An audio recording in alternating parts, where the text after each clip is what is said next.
What's up, everybody? This is Dale from Upstate Bets and DFS. I'm here with my partner Reoz. We got a two-game slate here in the NBA. We're back here for the NBA playoffs here on Monday. I hope everyone had a good weekend. There was some UFC this weekend, some really good fights, and then Sunday was Mother's Day. We typically don't do videos on Sunday, but I hope everyone had a good Mother's Day, and I hope everyone was really enjoying the games over the weekend and also just some of the other sports. Really solid time. But yeah, we're back here.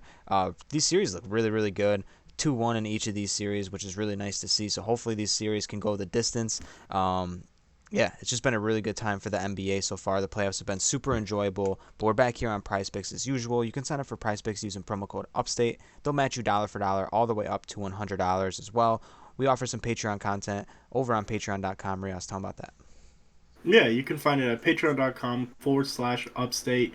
We got obviously NBA throughout the rest of the playoffs, the NBA finals. We're also doing a little bit of MLB over there. I threw out a two-pick power for Sunday, and that went 2-0. So we smashed that over there. A lot more MLB content coming over there. I'm starting to get a little dialed in for MLB.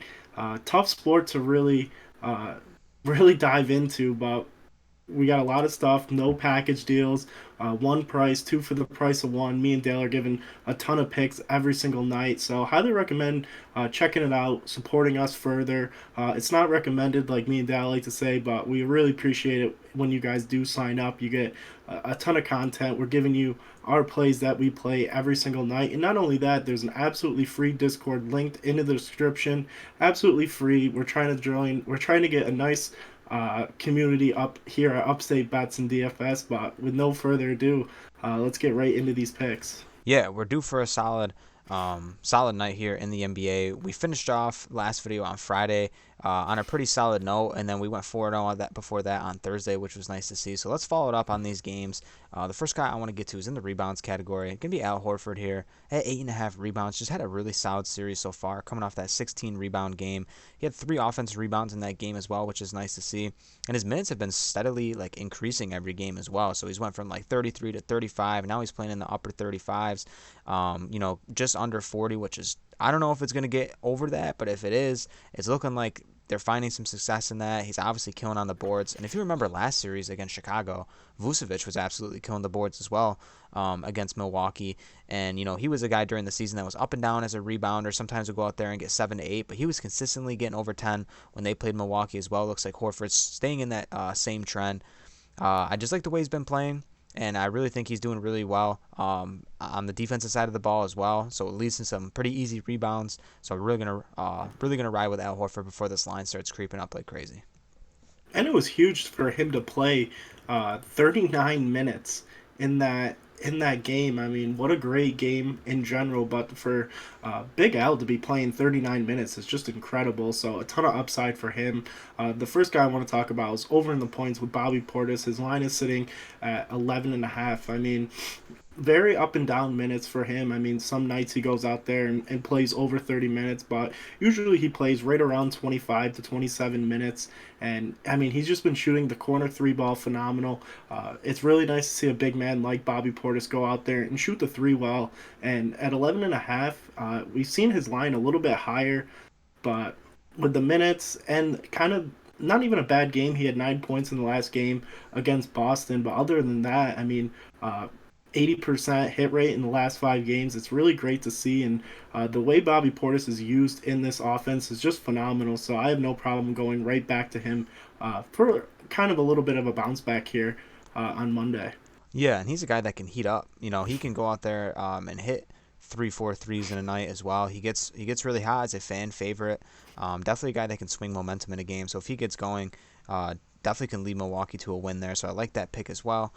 And I'm going to get to another guy here in the points category. It's going to be Steph Curry. Still haven't got a Jordan Poole line yet. He's usually the last of like the 4 guys in the Warriors that'll get points lines, but really like Curry in this series so far. And over the course of the year, I mean, against Memphis, he's averaging almost 32 points against Memphis so far this season. Has played really well throughout this series as well. Last game, only 14 shot attempts, but if you watch that game, he went to the line like crazy. He had 14 free throw attempts. He hit all 14 of those, of course. And they obviously need this game. I mean, the Warriors have championship DNA. They've been here before, and they know how important this game is to go up 3-1. They're at home. They're going to go back to Memphis. If they can close out the series there, perfect. But they know they got to start with this game, and this is where it starts here. Like I said, they know how big this game is, and their superstar Curry, he's feeling just as healthy as he was before. I think he's gonna have a really solid game like he has all series. Yeah, I mean, I'm gonna jump over here on the assists and stay right in this game with Klay Thompson. This is probably my favorite series so far in these playoffs. I mean, so chippy. Jordan Poole grabbing at John Morant's knee like that. John Morant's limping. Dylan Brooks going after. I forgot who it was, but I mean, what a series it's been, and it's only going to get better if this gets to 7. But Klay Thompson has been going crazy with assisting the ball. I mean, 4 straight now, and his line is not really moving, which is nice to see. I mean, obviously, April 24th, he had 0 against Denver, but 2.5 assists is a very great line for him, considering Steph Curry's been shooting the ball very well. Obviously, Andrew Wiggins can shoot the ball, and Jordan Poole goes out and gets 25 almost every single night. So there's a ton of guys that Klay can get the ball to. I mean, there was spurts in this series where Draymond Green had 13 points. So there's a lot of guys. I mean, we know Steph Curry can obviously assist the ball very well. Draymond Green obviously runs this offense, but the way Clay's been dishing the ball for this team and his line so low at 2.5, and he just continues to smash. I have no problem going to him here on Monday. Yeah, Klay Thompson, like you said, tons of weapons on that offense. So I like obviously the Warriors are known for moving that ball like crazy. Ton of dudes that can score. We've seen it last game as well. Anyone on this team really can go for 30. It feels like. I mean, probably not Draymond, but even Wiggins can have a solid game. So I really like that pick as well. I like these 4 picks, man. Obviously, these series have a chance to really. It feels like they're almost going to end this game. I mean, if the Bucks take it, it could be deadly, and if the Warriors take it, it could be really deadly and going up 3-1. But we'll see how it plays out. Really excited to get to the slate, and I'm really excited for the rest of the playoffs right now. The Heat are playing the Sixers. Let's get back to watching that game, and we'll catch you in the next video. Peace out.